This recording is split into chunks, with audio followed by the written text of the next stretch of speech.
some people in the internet that take it literally, this ending, and they say like the Australia doesn't exist, and all the actors in the movie are just paid by NASA, and well, they are trying to fake everything. That's true. Yeah. Ha dicho que es verdad. Australia doesn't exist. I have done in 2 movies for completely different reasons. I've done a flat Earth. In Dark City, it's a flat Earth because of the way it's created, right? Created. The water comes out and creates a sort of ring, and I didn't think of it as a flat Earth at the time. And then in Gods of Egypt, I did a flat Earth in that because the movie was a fantasy. I wanted it to be clear that it's not a historical story, and it's actually set somewhere out in space.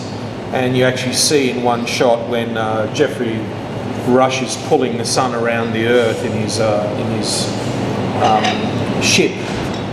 You see that it's Egypt is on one side of a flat plain, the land of the living is here, and underneath it's the land of the dead. So it seemed to me an interesting world to create, to put my story into. After Gods of Egypt came out, these strange people on the internet, there's a lot of strange people on the internet, started to say that I believed that the Earth was flat, right? And I actually had to post a few social media posts saying, I don't believe the Earth is flat. I make fantasy movies. I'm not saying this is reality, And it was actually a complete coincidence. And I find that people actually believe this stuff incredible.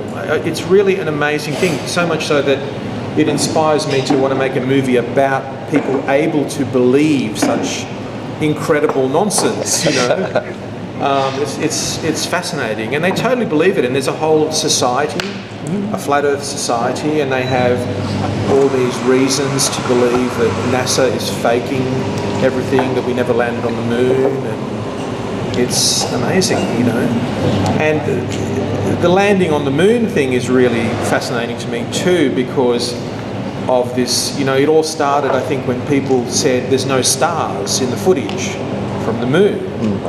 And of course, as a filmmaker, you understand completely why there are no stars, because they're photographing something that is daylight out in space, direct sunlight. So they're going to stop their camera right down to f/22 or more, and of course you're not going to see a star in a black sky.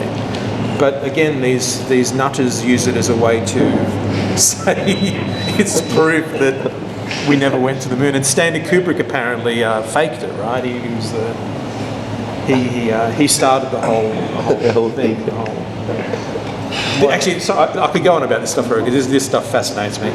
But have you seen this film, which is it takes The Shining, and it tells you how Kubrick was trying to communicate when he made The Shining that he was kind of like not abducted, but like recruited by NASA and the US government to fake the moon landing.